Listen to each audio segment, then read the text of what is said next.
Jemaat yang dikasihi Tuhan, kita akan bersama-sama mempersiapkan hati untuk beribadah.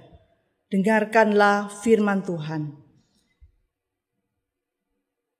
Perhatikanlah suaraku, hai bangsa-bangsa, dan pasanglah telinga kepadaku, hai suku-suku bangsa, sebab pengajaran akan keluar daripadaku, dan hukumku sebagai terang untuk bangsa-bangsa. Adapun ibadah ini kita mulai dengan satu keyakinan bahwa pertolongan kita datangnya dari Tuhan yang menciptakan langit dan bumi, Allah yang tetap setia untuk selama-lamanya dan yang tidak pernah meninggalkan perbuatan tangannya. Turunlah atas kita sekalian berkat yang datangnya dari Allah Bapa, Allah Anak, dan Allah Roh Kudus. Amin. Dalam rangka memperingati kemerdekaan negara Indonesia, kita akan sama-sama menaikkan lagu kebangsaan negara kita, Indonesia Raya.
Kita akan sama-sama masuk di dalam doa. Mari kita berdoa. Yang pertama kita akan sama-sama berdoa untuk pemerintah di negara kita. Kita doakan supaya pemerintah boleh diberikan bijaksana bagi kepentingan seluruh rakyat Indonesia. Mari kita berdoa. Bapa di dalam kerajaan surga, kami bersyukur hari ini sekali lagi kami bersama-sama boleh menghadap ke hadapan hadirat-Mu. Kami boleh beribadah dan hari ini kami boleh berdoa untuk bangsa kami. Kami bersyukur Tuhan karena Engkau menjadikan kami, Engkau menaruh kami di sini bukan dengan tidak ada tujuan. Kami percaya ada tujuan yang baik, ada rencana yang baik, dan Tuhan sudah menetapkan kami. Tuhan sudah membuat kami ada sebagai bangsa Indonesia. Dan hari ini kami berdoa untuk pemerintah di negara kami Tuhan. Kami berdoa Engkau sendiri yang mau menolong, Engkau sendiri yang mau memberikan hikmat. Bagaimana pemerintah boleh memikirkan untuk bangsa Indonesia khususnya di dalam masa pandemi seperti ini. Kami berdoa bagaimana pemerintah boleh mengambil kebijakan-kebijakan berkenaan dengan ekonomi. Engkau sendiri yang mau menolong, memberikan hikmat bagaimana pemerintah boleh bersama-sama, bekerja sama untuk memikirkan perekonomian di Indonesia ini. Dan kami juga berdoa pada saat ini Tuhan, kami berdoa untuk pemilu tingkat daerah di beberapa tempat yang akan diadakan. Tuhan yang menolong, Tuhan yang memberkati supaya ada prosedur yang baik, yang aman bagi warga negara. Bagaimana mereka boleh tetap bisa memberikan suara mereka dengan rasa aman. Dan kami juga berdoa pada saat ini untuk ketersediaan obat-obatan, untuk ketersediaan sarana pengobatan Engkau sendiri yang mau menolong, memperlengkapi, Engkau sendiri yang mau memberikan hikmat bagaimana pemerintah bisa bekerja sama untuk bisa memperlengkapi negara ini agar semua obat-obatan dan sarana pengobatan boleh tersedia dengan cukup. Terima kasih Tuhan, Engkau memberkati pemerintah kami. Di dalam nama Tuhan Yesus Kristus kami berdoa dan bersyukur. Amin. Yang kedua, kita akan sama-sama berdoa bagi kita sebagai gereja-gereja Tuhan agar boleh dipakai untuk menjadi terang bagi bangsa ini. Mari kita berdoa. Bapa, kami juga berdoa pada hari ini untuk kami sebagai gereja-gereja Tuhan. Kami bersyukur Tuhan, Engkau menaruh kami di negara ini, Engkau sendiri yang mau menolong kami, supaya kami boleh menjadi alat-Mu untuk memberikan terang pada negara kami Tuhan, di sekitar kami. Engkau sendiri yang mau menolong supaya kami boleh menjadi pribadi-pribadi yang mencintai negara ini, memberikan contoh bagi orang lain, bagaimana bisa memberikan yang terbaik untuk negara kami, untuk kota kami, untuk tempat kami tinggal. Terima kasih ya Tuhan, di dalam nama Tuhan Yesus Kristus kami berdoa dan bersyukur. Amin. Dan kita juga berdoa pada hari ini, kita sama-sama mendoakan panitia Satgas Gereja yang akan terus menggumulkan dan mempersiapkan untuk dibukanya kembali ibadah secara offline. Kita berdoa Tuhan memberikan kepekaan, kapan boleh mengambil keputusan ya dan tidak, seturut dengan pimpinan Tuhan. Mari kita berdoa.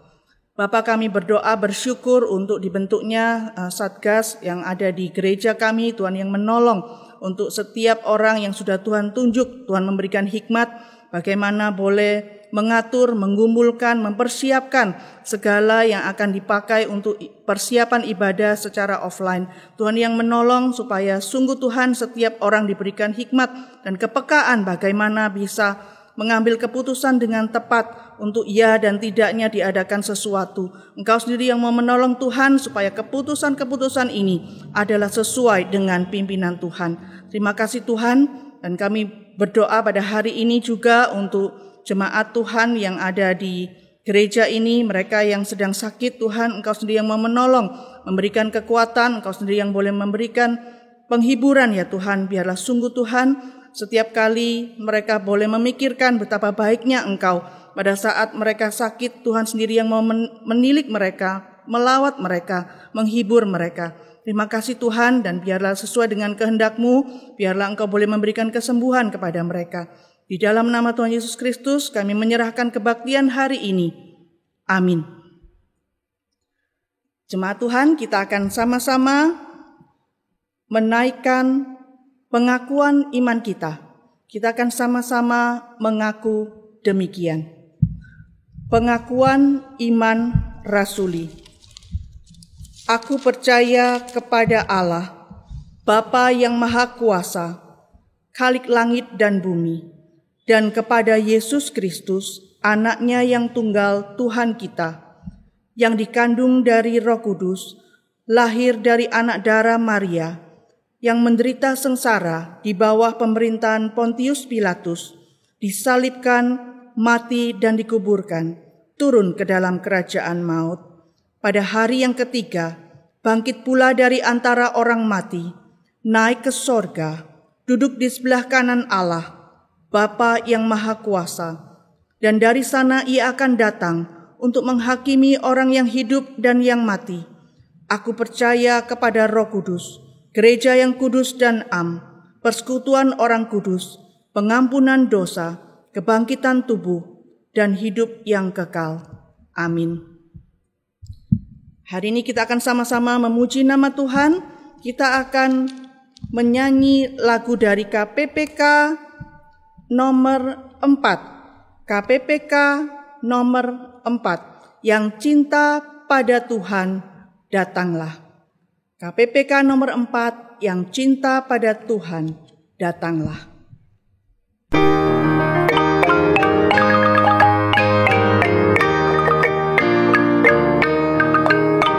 Yang cinta padanya datang bersorak, sehati memuji Dia, sehati memuji Dia. Lihat datang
Kita akan sama-sama melakukan bacaan bertanggapan. Bacaan bertanggapan kita akan lakukan dengan bergantian, diambil dari Yohanes pasal 15, ayat yang pertama sampai ke-8. Yohanes 15, ayat yang pertama sampai ke-8. Akulah pokok anggur yang benar, dan Bapakulah pengusahanya. Setiap ranting padaku yang tidak berbuah, dipotongnya. Dan setiap ranting yang berbuah, dibersihkannya, supaya ia lebih banyak berbuah. Kamu memang sudah bersih karena firman yang telah kukatakan kepadamu. Tinggallah di dalam aku dan aku di dalam kamu. Sama seperti ranting tidak dapat berbuah dari dirinya sendiri, kalau ia tidak tinggal pada pokok anggur. Demikian juga kamu tidak berbuah, jikalau kamu tidak tinggal di dalam aku. Akulah pokok anggur, dan kamulah ranting-rantingnya. Barang siapa tinggal di dalam aku, dan aku di dalam dia, ia berbuah banyak, sebab di luar aku, kamu tidak dapat berbuat apa-apa. Barang siapa tidak tinggal di dalam aku, ia dibuang keluar seperti ranting dan menjadi kering. Kemudian dikumpulkan orang dan dicampakkan ke dalam api, lalu dibakar. Jikalau kamu tinggal di dalam aku, dan firman-Ku tinggal di dalam kamu, mintalah apa saja yang kamu kehendaki, dan kamu akan menerimanya. Dalam hal inilah Bapakku dipermuliakan, yaitu jika kamu berbuah banyak, dan dengan demikian kamu adalah murid-muridku. Demikian bacaan pertanggapan hari ini. Kita akan sama-sama mempersiapkan hati untuk mendengarkan firman Tuhan. Kita akan menyanyikan lagu dari KPPK 152. KPPK 152, Dekat Pelukan Allah.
Jemaat yang dikasihi Tuhan, kita bersyukur kepada Tuhan pada hari ini di dalam anugerah Tuhan kita boleh kembali datang beribadah di rumah Tuhan. 1 minggu Tuhan sudah karuniakan kepada kita. Betapa kita harus mengucap syukur. Sebab hari ini kita masih boleh bernafas. Hari ini kita masih boleh datang ke rumah Tuhan. Kita patut bersyukur kepada Tuhan. Semua semata-mata karena kebaikan Tuhan. Amin.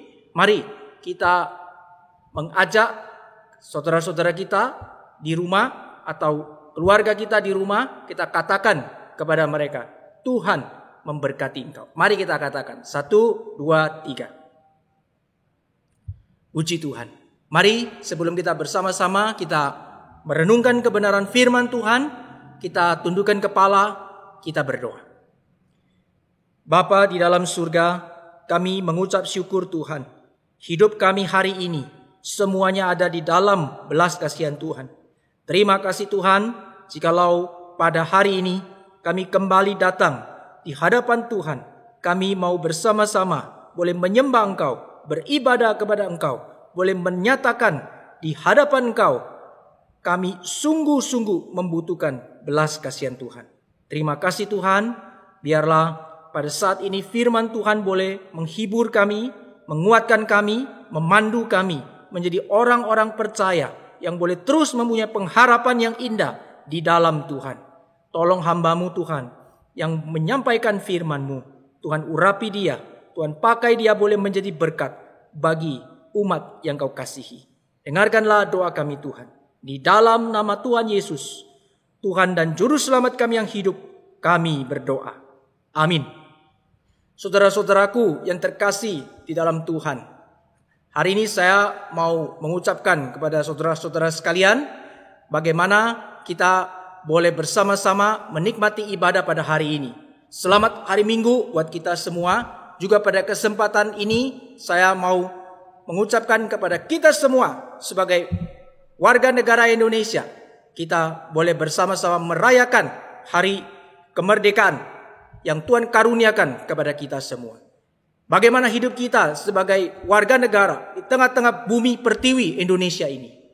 Apakah yang menjadi seluruh cita-cita kita yang sudah Tuhan boleh wujudkan selama hidup kita di tengah-tengah bangsa ini? Dan bagaimanakah hidup kita boleh menjadi berkat di tengah-tengah bangsa ini? Pernahkah kita memikirkan hal ini? Atau kita melalui hari-hari kita setiap hari, kita merasa semuanya itu jalan begitu saja. Kita tidak peduli, kita tidak mau memikirkan, dan kita yang penting adalah semuanya sudah boleh berjalan dan semuanya boleh baik-baik saja. Saudara-saudara yang dikasihi Tuhan, hari ini kita akan bersama-sama memikirkan bagaimana kita menjadi orang-orang percaya khususnya boleh menjadi berkat bagi bangsa di mana Tuhan boleh tempatkan kita. Saudara-saudara, apakah hati bagi bangsa itu otomatis ada dan hadir di dalam hidup setiap warga? Sekali lagi, apakah hati bagi bangsa itu otomatis hadir dan ada di dalam diri setiap warga negara? Ada yang bilang tergantung golongannya Pak. Kalau sama golongannya otomatis punya hati. Nah sebaliknya, kalau tidak sama maka pasti tidak punya hati. Benarkah? Coba kita pikirkan bersama-sama. Saya mau bertanya, apakah ada orang yang tidak sama golongannya, tapi hidupnya hadir di tengah-tengah bangsa, boleh menjadi berkat dan mendatangkan kebaikan?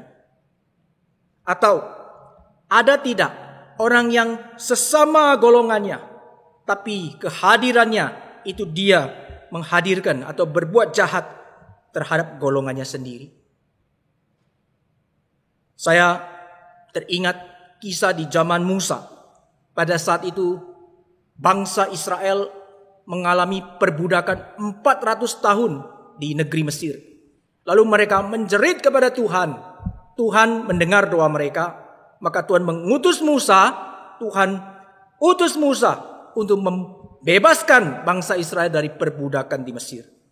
Singkat cerita, Tuhan berkarya dengan dahsyat dan memimpin mereka keluar dari negeri Mesir. Maka pada saat mereka ada di tengah-tengah pimpinan Tuhan itu, apa yang terjadi?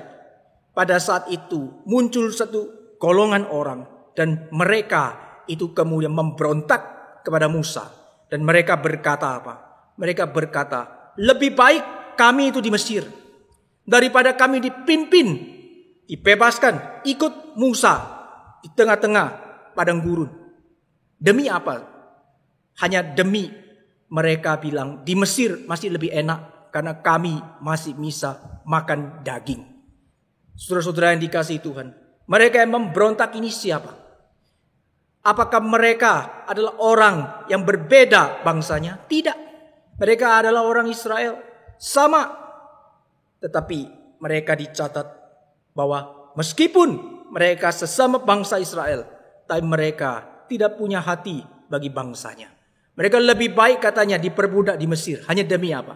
Demi kepentingan mereka sendiri bisa makan daging. Di sisi lain, saya mengingat satu kisah di zaman Yusuf. Siapakah Yusuf? Yusuf adalah orang Israel, orang Ibrani. Tapi saat itu kemudian dia di dalam rencana Tuhan, dia dibawa pergi ke Mesir. Dan di dalam seluruh pengaturan Tuhan yang ajaib, Yusuf itu diangkat menjadi raja muda, itu pimpin di negeri Mesir. Di negeri Mesir sana, Yusuf menjadi satu-satunya orang asing yang bukan sebangsa yang diangkat menjadi pemimpin di saat itu. Apa yang dilakukan oleh Yusuf? Apakah Yusuf kemudian karena dia tidak sama golongannya, karena dia bukan orang Mesir, kemudian dia menjadi pemimpin yang kemudian seenaknya sendiri? Tidak. Dia menjadi pemimpin yang jujur, dia menjadi pemimpin yang bertanggung jawab, dia menjadi pemimpin yang menjadi berkat bagi seluruh negeri Mesir. Melalui dua contoh ini, maka saya boleh mengatakan, orang yang sebangsa belum tentu punya hati bagi bangsanya. Sebaliknya, orang yang tidak sebangsa bisa memiliki hati bagi bangsa di mana dia hidup. Hati bagi bangsa itu tidak otomatis hadir dalam hidup seseorang. Mengapa demikian? Kita akan sama-sama memikirkan pada saat ini bagaimana firman Tuhan boleh mengajar kepada kita, supaya kita pun sebagai orang-orang percaya boleh mempunyai hati bagi bangsa kita, di mana Tuhan boleh menempatkan kita. Bagian yang pertama, saya mau mengajak kita bersama-sama boleh merenungkan satu hal. Yaitu apa? Yaitu berkaitan dengan awareness atau kesadaran. Saudara-saudaraku yang dikasihi Tuhan, hati bagi bangsa itu tidak otomatis hadir dalam hidup seseorang. Mengapa? Karena perlu yang namanya kesadaran akan keberadaan diri kita di tengah-tengah bangsa di mana kita berada. Maka tanpa kesadaran ini, kita tidak mungkin bicara soal punya hati bagi bangsa. Sendiri tidak sadar dia siapa. Sendiri tidak sadar dia di mana. Sendiri dia tidak sadar bagaimana di tengah-tengah segala keadaannya, bagaimana mungkin dia boleh mempunyai hati bagi bangsa. Hanya kesadaran bagaimana kita tahu bahwa kita ditempatkan Tuhan menjadi bagian dari bangsa di mana kita berada. Dari sana menjadi satu titik tolak kita boleh mulai punya hati bagi bangsa. Saya ingin mengajak kita bersama-sama merenungkan satu ilustrasi yang saya kira kita semua pasti mengerti, yaitu saya pakai keluarga. Saudara-saudaraku yang dikasihi Tuhan, mengapa kita punya hati bagi keluarga kita? Mengapa kita punya hati untuk suami kita, untuk istri kita, untuk anak-anak kita? Satu jawaban yang pasti, saya kira semua setuju. Karena kita tahu mereka adalah bagian dari keluarga kita. Kalau suami kita atau istri kita, anak-anak kita, mereka sakit, kita ikut sakit. Mereka mengalami kesusahan, kita alami kesusahan. Ada pergumulan apa, kita ikut bergumul. Mengapa? Karena mereka adalah bagian dari keluarga kita. Dengan menyadari hal ini barulah kita boleh mempunyai hati bagi keluarga kita. Demikian juga saudara-saudaraku yang dikasihi Tuhan. Ketika kita hidup di dalam kehidupan kita sebagai bangsa dan sebagai negara, secara khususnya kita sebagai orang-orang percaya yang Tuhan tempatkan di bumi pertiwi Indonesia ini, maka kita perlu menyadari hal ini. Kita perlu sadar sesadar-sadarnya bahwa kita adalah bagian dari keluarga besar, dari bangsa di mana Tuhan itu tempatkan kita. Ini sangat penting. Tidak ada kesadaran ini, tidak usah bicara soal hati bagi bangsa. Saudara-saudara yang dikasihi Tuhan, orang yang tidak memiliki kesadaran ini, mereka akan mempunyai hidup yang apa? Yang penting happy. Hidup saja semua berlalu. Yang penting bagi saya tidak peduli akan segala yang terjadi. Saya senang ya sudah. Saya don't care dengan segala sesuatu yang terjadi. Tetapi berbeda sekali jikalau kesadaran itu hadir, maka hati bagi bangsa itu mulai bersemi. Dan melalui hati yang demikian, itu akan boleh menghasilkan banyak kebaikan bagi bangsa di mana ia hidup. Sekarang kita akan bersama-sama memikirkan. Ketika kita sudah memiliki satu kesadaran, sekarang kita mulai mau melihat bagaimana kita membangun kesadaran yang baik. Kesadaran yang seperti apa yang boleh membawa kita, khususnya orang-orang percaya, kita boleh melaksanakan tugas yang Tuhan percayakan kepada kita di tengah-tengah bangsa kita. Saudara-saudara, secara umum kita boleh melihat bahwa setiap orang itu disadarkan itu melalui apa? Secara umum itu biasanya ada satu ungkapan, itu bahwa apa? Kalau segala sesuatu itu sudah terjadi, itu menjadi sebuah pengalaman. Maka kita seringkali bicara soal pengalaman. Mesti belajar dari pengalaman. Jangan sampai mengulangi hal yang sama. Pengalaman itu berarti apa? Pengalaman itu berarti segala sesuatu yang sudah terjadi. Maka banyak orang itu kemudian dia disadarkan karena apa? Karena pengalaman. Dia disadarkan karena pengalaman. Yang terlebih lagi, orang tidak belajar.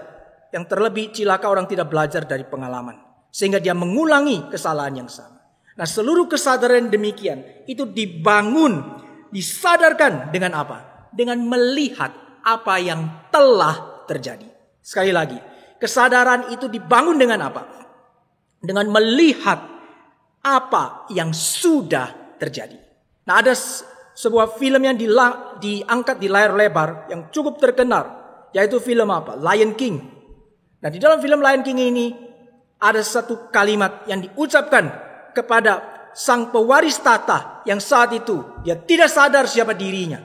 Sehingga di dalam satu momen itu dikatakan kepada sang pewaris tahta itu apa? Untuk menyadarkan dia, itu kalimat remember who you are. Remember who you are. Ingatlah siapa dirimu. Dia diajar untuk melihat bahwa segala sesuatu ketika dia lupa siapa dirinya, maka bangsanya itu mengalami kekacauan, bangsanya mengalami kesusahan. Dan sekarang dia disuruh melihat itu dan disadarkan untuk mengambil bagiannya, memberikan hatinya, disadarkan memiliki hati bagi bangsanya. Saudara-saudaraku yang dikasihi Tuhan, tapi hari ini kita akan sama-sama belajar bagaimana firman Tuhan itu boleh mengingatkan kita, boleh membangun sebuah kesadaran yang jauh melebihi apa yang boleh ditawarkan oleh di tengah-tengah dunia di mana kita hidup. Satu kebenaran yang bukan hanya secara umum, tetapi juga secara spesial atau secara khusus Tuhan karuniakan kepada kita. Sehingga kita boleh memiliki satu makna yang lebih dalam. Bukan cuma lebih dalam, tetapi lebih indah. Dan terlebih lagi itu boleh menggugah hati kita. Sehingga hidup kita sungguh-sungguh boleh menjadi berkat bagi bangsa dan negara kita. Saudara-saudaraku yang dikasihi Tuhan, Daud itu menjadi satu tokoh yang sangat terkenal dalam kitab suci. Tidak ada yang tidak tahu siapa Daud, betul tidak? Yang kedua, Yusuf juga menjadi tokoh yang heboh, yang tidak ada yang tidak tahu siapa itu Yusuf. Nah, dua tokoh ini itu mempunyai kesamaan dan juga mempunyai perbedaan. Nah, kesamaannya apa? Nah, kesamaannya adalah kedua-duanya menghadapi godaan yang sama. Godaan apa? Kalau Yusuf itu dia digoda oleh istri daripada tuannya, ya, istri Potifar. Yusuf digoda. Daud juga dia tergoda, ya, waktu ia melihat ada seorang perempuan yang bernama Batsheba yang sedang mandi, dia di sana kemudian dia tergoda. Nah, dua-dua orang ini mengalami satu godaan yang sama dalam kisah yang berbeda. Nah, dua-dua orang ini punya kesamaan apa? Dua-duanya itu dicatat adalah orang-orang yang berkenan di hati Tuhan. Yusuf itu disertai Tuhan. Daud itu disertai Tuhan. Yusuf itu dipilih Tuhan untuk tugas khusus. Daud dipilih Tuhan untuk tugas khusus. Kedua-duanya juga adalah tokoh yang penting, atau boleh kita katakan mungkin sangat penting, yang boleh dicatat di dalam kitab suci. Lalu apa perbedaan kedua orang ini? Mungkin saudara-saudara boleh menjawab dengan singkat. Daud tergoda, Pak, sedangkan Yusuf tidak. Betul. Tapi saya rindu mengajak kita melihat bukan hanya pada akhir daripada kejadian mereka, tetapi marilah kita sama-sama hari ini kita melihat mengapa Daud itu tergoda dan jatuh. Lalu mengapa Yusuf itu dia boleh melewati seluruh godaan itu dan dia menang. Kita akan belajar melalui Daud dan Yusuf. Melalui Daud dan Yusuf kita akan belajar apa? Dua macam kesadaran. Sekali lagi, melalui Daud dan Yusuf kita akan belajar dua macam kebenaran. Jikalau tadi kita sudah bersama-sama lihat secara umum, maka dunia kita itu membangun kesadarannya itu dengan apa? Dengan disadarkan untuk melihat apa yang telah terjadi. Maka kita boleh melihat ketika seseorang itu sadar waktu segala sesuatu itu telah terjadi, maka ini boleh kita sebut terlambat. Tapi orang bilang masih bagus. Kenapa? Karena masih sadar. Lebih cilaka kalau sudah terlambat masih tidak sadar. Maka di dalam bagian ini kita boleh mengkategorikan tipe yang pertama. Bagaimana Daud itu ada di dalam kategori yang pertama ini. Daud, mengapa dia jatuh? Mengapa dia tergoda? Karena Daud ia sadar sesudah semua terjadi. Ketika segala sesuatu itu berjalan, waktu semua itu terjadi godaan itu, bagaimana sedang memperbudak dirinya, dia seperti baik-baik saja. Maka dia tidak sadar. Sampai firman Tuhan datang melalui Nabi Nathan, baru kemudian dia sadar. Tetapi Yusuf itu berbeda. Mengapa Yusuf itu berbeda dan dia tidak jatuh? Karena Yusuf itu sadar sebelum segala sesuatu itu terjadi. Dengan demikian, tipe yang kedua itu berarti disadarkan, membangun sebuah kesadaran. Dengan disadarkan boleh melihat apa yang akan terjadi. Kalau yang pertama lebih menekankan, ya sadar karena sudah terjadi. Tetapi yang kedua, Yusuf dikategorikan di dalam bagian ini karena ia sadar, ia boleh melihat future, apa yang belum terjadi. Dia tahu, dia tidak boleh melakukan hal itu karena dia sudah sadar terlebih dahulu. Makna kesadaran ini, saudara-saudara yang dikasihi Tuhan, itu berurusan dengan bagaimana seseorang itu berdiri di hadapan keberadaannya. Seorang berkata demikian, dia bernama Gandhi, seorang tokoh yang sangat terkenal, yaitu Mahatma Gandhi. It is easy to stand in the crowd, but it takes courage to stand alone. Bagi Gandhi, berdiri di hadapan orang banyak itu gampang, itu mudah, tetapi butuh keberanian ketika seseorang itu sedang berdiri sendiri. To stand alone. Bagus ya. Ini satu kebenaran umum yang Tuhan boleh berikan bahkan kepada orang-orang yang belum percaya. Tetapi kebenaran ini, meskipun bagus, kebenaran ini tidak cukup dapat diandalkan. Karena apa?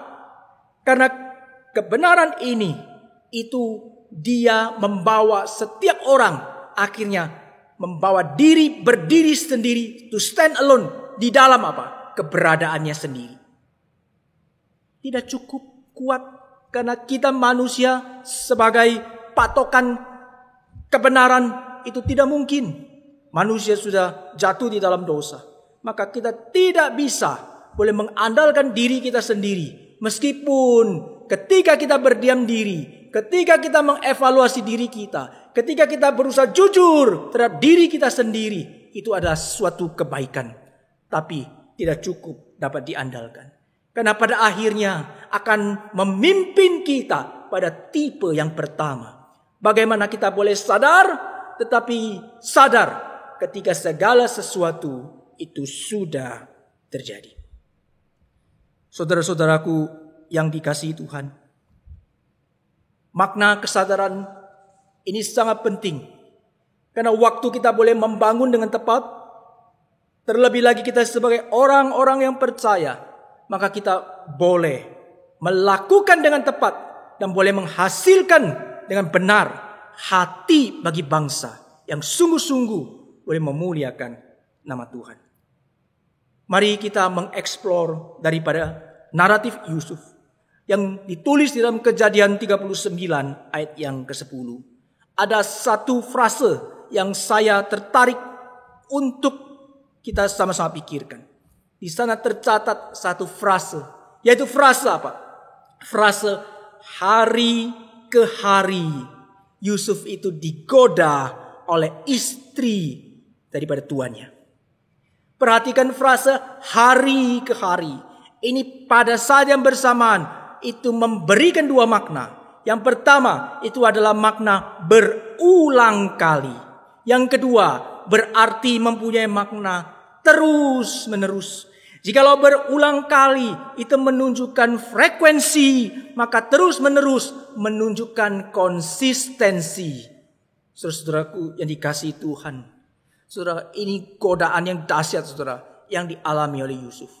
Saya kira ya saudara, di dalam hidup kita, kalau kita menghadapi godaan demikian saudara, secara frekuensi itu berulang kali dan kemudian konsisten, maka saudara-saudara itu sangat-sangat sedikit orang bisa itu kemudian bertahan.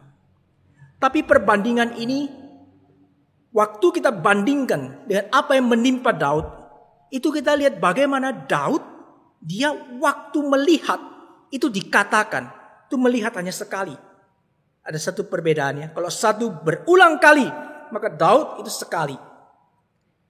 Dan tidak dikatakan terus menerus. Artinya pada saat itu Daud melihat satu kali dan pada saat itu juga kemudian ia tergoda. Maka saya bisa mengatakan pencobaan yang datang pada Yusuf, yang Tuhan datangkan kepada Yusuf, itu pencobaan yang dahsyat sekali. Pencobaan yang sangat-sangat berat. Tetapi Yusuf boleh menang menghadapinya. Apa rahasianya? Ini yang firman Tuhan mau beritahu kepada kita. Supaya kita boleh membangun kesadaran yang demikian. Sehingga kita pun boleh didapati menjadi orang-orang yang boleh mengikuti teladan Yusuf. Saudara-saudara, mengapa Yusuf punya kesadaran yang begitu kuat sehingga meskipun godaan itu begitu dahsyat sehingga ia boleh ditemukan menang di dalam seluruh perjuangan dalam perjalanan hidupnya. Rahasianya tertulis di dalam Kejadian 39 ayat yang ke-9b. Saudara, ini merupakan kristalisasi iman yang saya rindu setiap kita itu boleh pegang seumur hidup kita. Anak-anak muda boleh pegang seumur hidup kita. Setiap orang-orang tua juga boleh pegang seumur hidup kita. Setiap orang percaya, warga, bangsa, di tengah-tengah di mana kita hidup, negeri Indonesia, kita juga boleh pegang hal ini. Ayat ini mengatakan, Yusuf ketika seluruh godaan itu datang, ia mengatakan kalimat ini. Bagaimanakah mungkin aku melakukan kejahatan yang besar ini dan berbuat dosa kepada Allah? Bagaimanakah mungkin aku melakukan kejahatan yang besar ini dan berbuat dosa kepada Allah? Saudara-saudara, Yusuf membangun kesadarannya tidak di dalam konsep berdiri sendiri di hadapan diri. Bukan hanya to stand alone. Tetapi Yusuf itu membangun kesadarannya. Itu berdiri sendiri di hadapan Tuhan. Apa yang terjadi dalam hidup Yusuf ini dapat ditemukan juga di dalam pemahaman seorang filsuf Kristen yang mendefinisikan kesadaran akan keberadaan diri dengan mengatakan, to exist is to be oneself alone before God. Soren Ebbe Kierkegaard, dia menyatakan kesadaran akan keberadaan diri seseorang itu terjadi ketika ia berdiri sendiri di hadapan Tuhan. Saudara-saudaraku yang dikasihi Tuhan, kesadaran yang dibangun di hadapan Tuhan ini mempunyai pondasi yang teguh sehingga boleh menghasilkan hati yang jujur dan menjadi berkat bagi sesama, terlebih lagi bagi bangsa dan negara di mana kita boleh mengabdikan diri kita. Oleh sebab itu tidak heran ketika kita melihat apa yang terjadi dalam hidup Yusuf, bagaimana ia boleh menjadi seorang yang begitu teguh, menang dalam segala godaan, di dalam segala cobaannya. Ia boleh ditemui menjadi orang yang berkenan di hadapan Tuhan, menang atas segala godaan. Mengapa? Karena Yusuf membangun kesadarannya itu di hadapan Tuhan. Saudara-saudaraku yang dikasihi Tuhan, firman Tuhan mengajarkan kita supaya kita tidak hanya puas menjadi seperti Daud, tetapi marilah kita belajar boleh lebih lagi menuntut diri sehingga kita boleh belajar seperti Yusuf. Kita tidak hanya membangun kesadaran kita tidak hanya sadar setelah segala sesuatu itu terjadi, tetapi marilah kita minta tolong Tuhan supaya kita boleh membangun kesadaran kita. Sadar sebelum segala sesuatu itu terjadi. Dengan demikian, di dalam relasi hidup kita berbangsa dan bernegara, marilah kita membangun kesadaran kita itu di hadapan Tuhan. Sehingga waktu kita membangun kesadaran kita dengan benar, maka akan muncul hati untuk bangsa yang bukan saja baik, tapi benar. Izinkan saya bertanya, maukah kita punya hati bagi bangsa? Maukah kita punya hati bagi negara kita? Mulailah dengan membangun kesadaran yang benar, bukan di hadapan diri, tetapi di hadapan Tuhan. Kita sadar Tuhan menempatkan kita di tengah-tengah bangsa ini ada tujuannya. Dan Tuhan ingin kita menyadarinya. Dan Tuhan ingin kita boleh menyatakan Tuhan di tengah-tengah bangsa di mana kita boleh ada. Saudara-saudaraku yang dikasihi Tuhan, orang-orang yang sudah membangun kesadarannya dengan benar di hadapan Tuhan, maka kesadaran yang benar ini akan mendorong suatu apa? Hasil atau aksi yang nyata di tengah-tengah masyarakat. Kesadaran di hadapan Tuhan itu menjadi kunci penting. Karena itu menjadi apa? Kekuatan yang dahsyat yang akan menghasilkan apa? The blessing action. Aksi yang memberkati. The blessing action. Aksi yang memberkati. Mengapa? Karena kesadaran di hadapan Tuhan. Itu kekuatan. Itu sangat kuat. Itu mengalir dan mendorong keluar. Melimpah dalam hidup seseorang. Sehingga kita boleh lihat. Di dalam contoh Yusuf. Aksi dahsyat itu keluar melalui apa? Bagaimana Yusuf boleh menjadi blessing leadership bagi Mesir. Menjadi pemimpin yang memberkati Mesir. Dan itu menyebabkan satu gerakan yang boleh tersebar ke seluruh Mesir. Mesir boleh merasakan aksi itu seluruhnya menggema di negeri Mesir. Dan dikatakan di sana bahwa apa yang dilakukan Yusuf itu sungguh-sungguh boleh memberkati Mesir. Kejadian 41 ayat 48 itu berkata demikian. Maka Yusuf mengumpulkan segala bahan makanan. 7 tahun kelimpahan yang ada di tanah Mesir, lalu disimpannya di kota-kota. Hasil daerah sekitar tiap-tiap kota disimpan dalam kota itu. Demikianlah Yusuf menimbun gandum seperti pasir di laut, sangat banyak, sehingga orang berhenti menghitungnya, karena memang tidak terhitung. Kesadaran yang dibangun dalam takut akan Tuhan di hadapan Allah, itu memimpin Yusuf menjadi pemimpin yang bertanggung jawab, pemimpin yang jujur, pemimpin yang berintegritas, memberikan aksi bagi negara di mana ia berada. Saudara-saudara yang dikasihi Tuhan, setiap kesadaran yang dibangun dengan dasar yang benar, termasuk dalam hidup kita, itu akan menghasilkan aksi yang nyata. Sehingga kita boleh jadi berkat dimanapun kita berada. Dan sifat daripada aksi ini adalah sesuatu yang sangat natural. Dia tidak dibuat-buat. Dia tidak mengandung maksud yang jahat. Dia tidak sedang merencanakan agenda untuk keuntungan, profit di dalamnya. Sebab kesadarannya itu dibangun di hadapan Tuhan.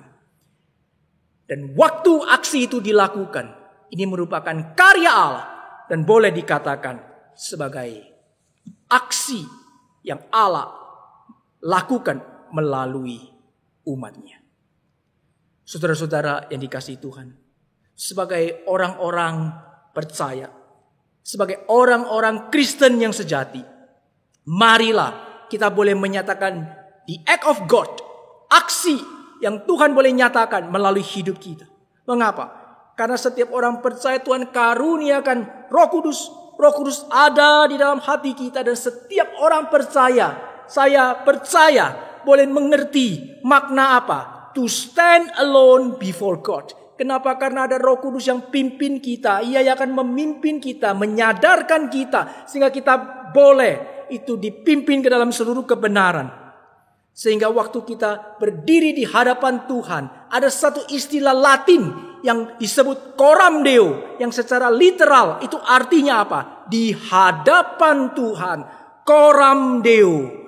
Waktu kita di hadapan Tuhan, kita berdiri, Roh Kudus itu boleh memimpin kita, sehingga tidak ada sesuatu pun yang tersembunyi di hadapan Tuhan.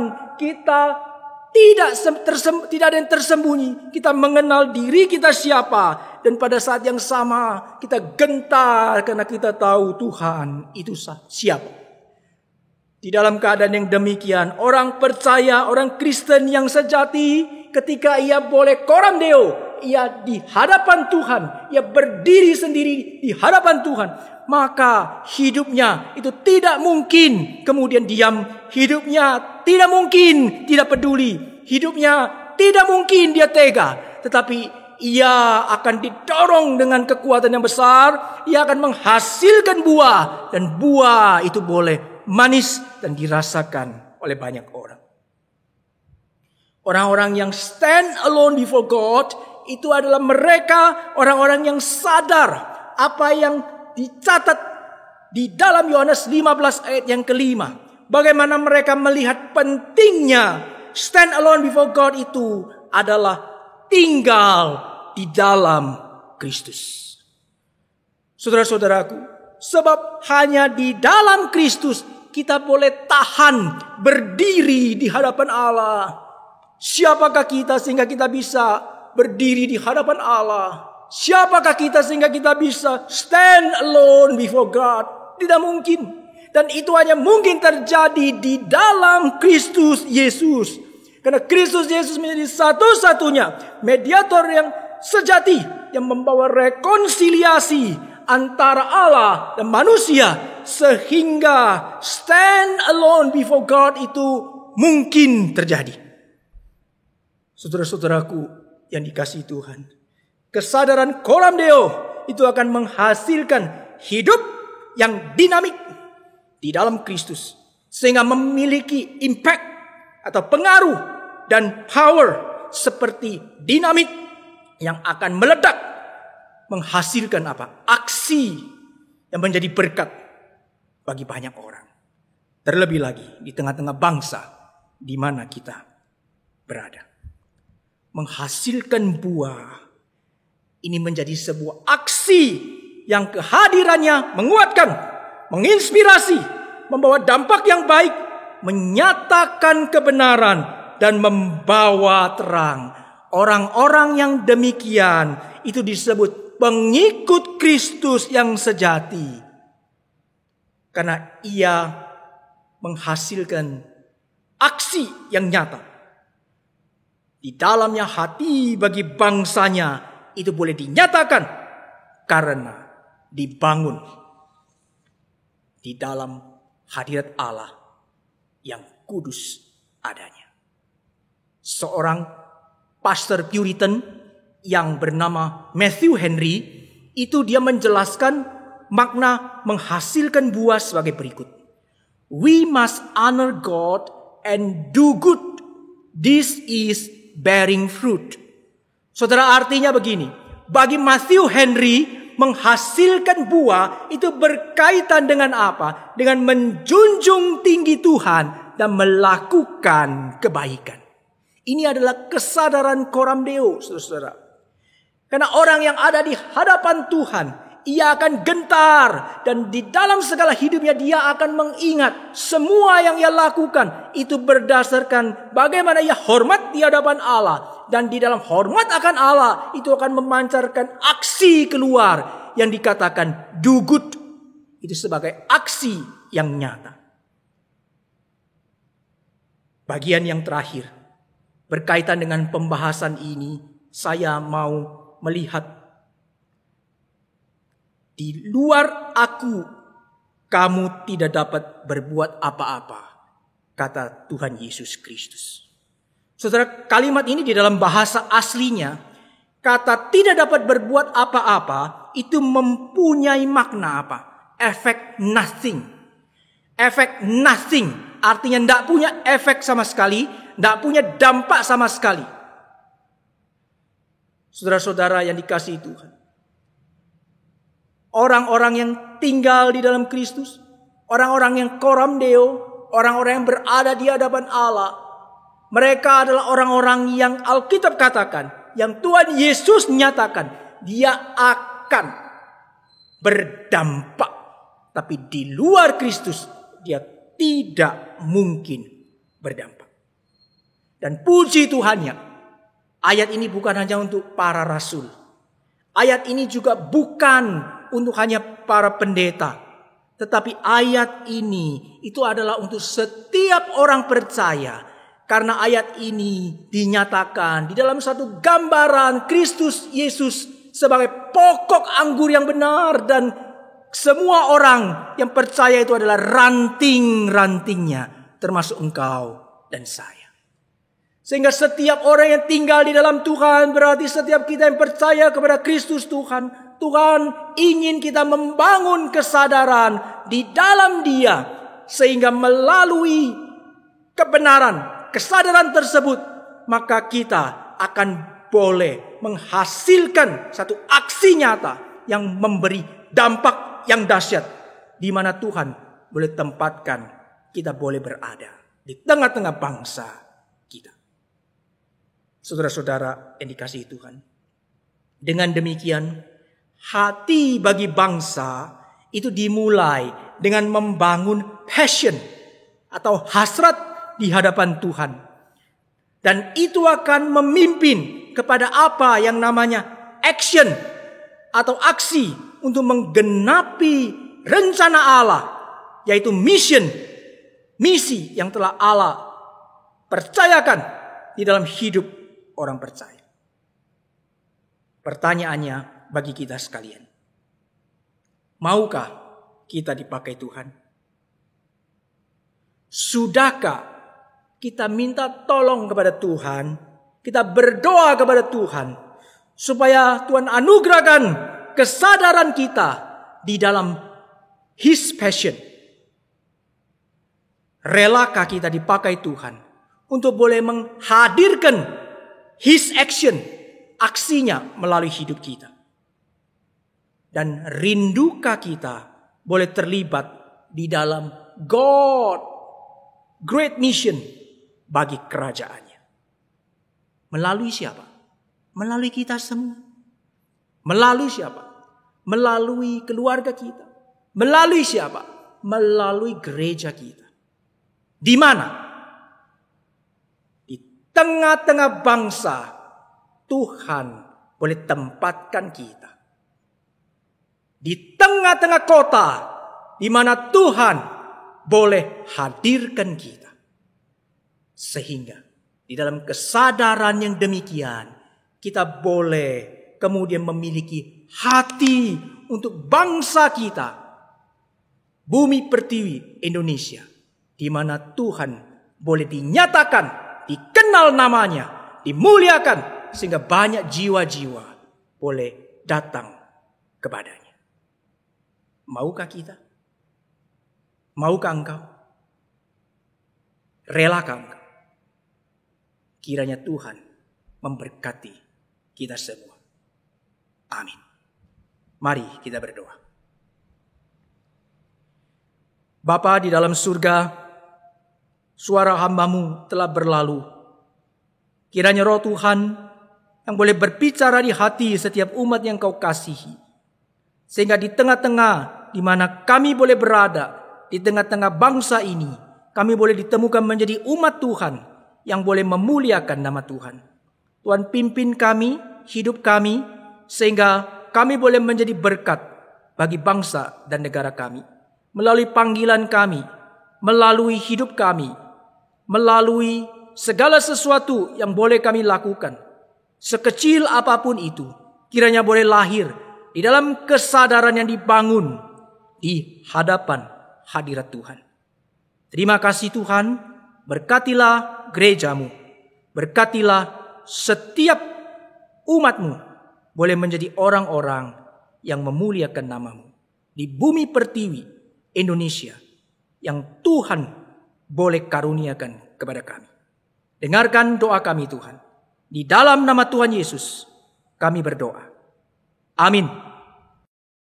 Kita akan mempersiapkan hati kita untuk memberikan persembahan. Kita akan menyanyikan dari KPPK 134, Kristus Hidup. KPPK 134, Kristus Hidup. Dan persembahan bisa disampaikan di dalam sarana-sarana yang sudah disediakan. Kristus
kita akan berdoa untuk persembahan kita pada hari ini.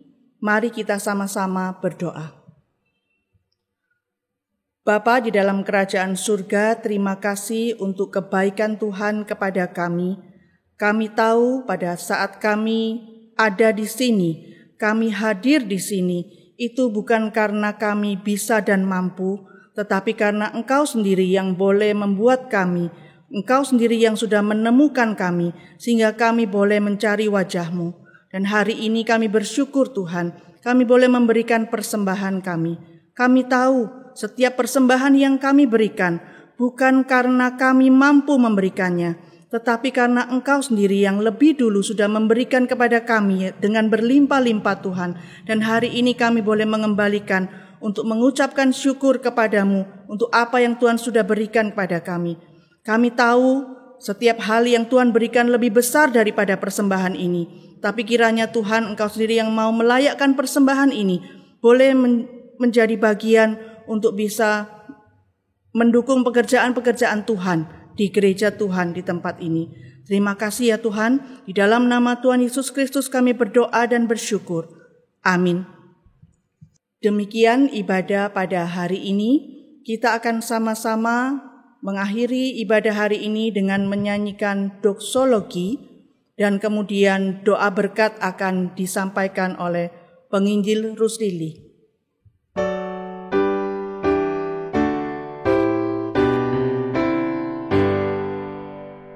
Puji Allah Bapa Putra, puji Allah Roh Kudus, ketiganya yang esa. Pohon selamat sumber berkat.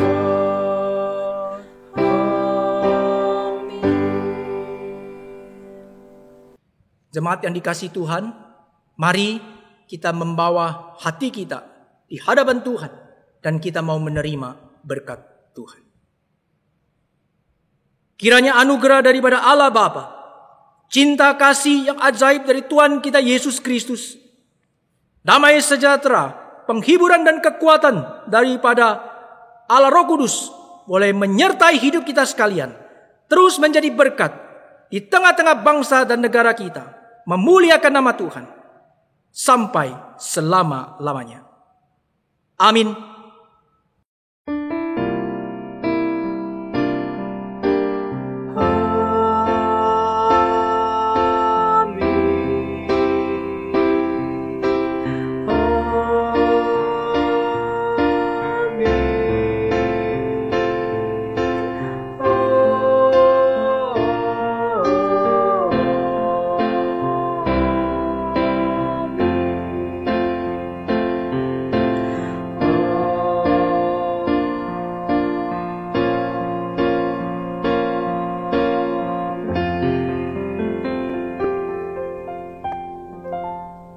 Selamat hari Minggu, Tuhan Yesus memberkati.